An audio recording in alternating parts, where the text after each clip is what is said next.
sorrowfulness of the life is the evidence of my liveness. દર્દ, દુઃખ, પીડા, વેદના ભરેલી જિંદગી એ જ મારી જીવંતતાનું પ્રતીક છે. जब दर्द नहीं था सीने में क्या खाक मजा था जीने में. જિંદગી દુઃખ વગર, પીડા વગર. કયા યુગની વાત કરો છો સાહેબ? દરેક યુગમાં રામ હોય, કૃષ્ણ હોય, બુદ્ધ હોય, મહાવીર હોય, ક્રાઇસ્ટ હોય. પીડા વગર, પીડા વગર આ વ્યક્તિત્વ નિખર્યા અને પૂરા વિશ્વમાં પૂજાયા. પીડા વગર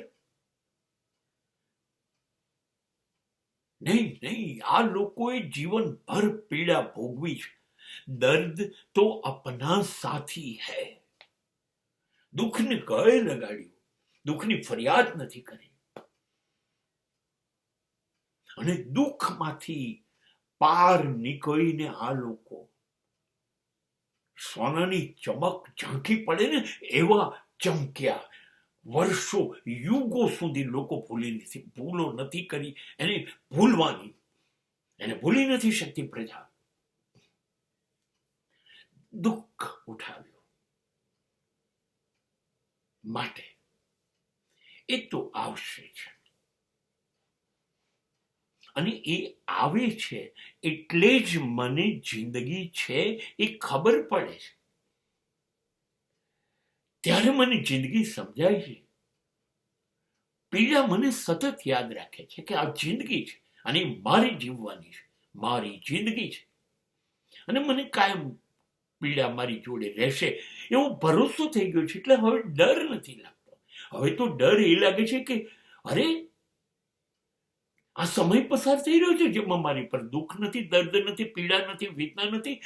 અરે કંઈક ખોટું થઈ રહ્યું લાગે છે, કંઈક ગણતરીઓ ખોટી થઈ રહી લાગે છે કુદરતની. એવું બની કેવી રીતે? હું ટેવાઈ ગયો છું. આઈ એમ habituated with my pain. Painless life is not my smile. દુઃખ દર્દ થી જીવવું છે, એનાથી જીવવું છે. જ્યારે કૃષ્ણ એક વખતે કુંતીને પૂછે છે કે માં કંઈક માંગી લે આશીર્વાદ, તારે જે જોઈએ હું આપી દઈશ. અને ત્યારે કુંતી કહે છે, હે કૃષ્ણ, તું ખરેખર આશીર્વાદ આપતો હોય તો એવા આશીર્વાદ આપ કે મારી પર 24 કલાક જિંદગી ભર દુઃખ પડ્યા જ કરે. ત્યારે કૃષ્ણ પૂછે છે, માં આ શું માંગે છે?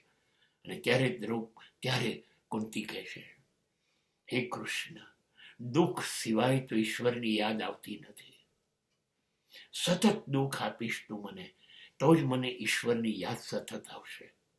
મારે તને ભૂલવો નથી, ઈશ્વરને નથી ભૂલવો, માટે મને દુઃખ આપ.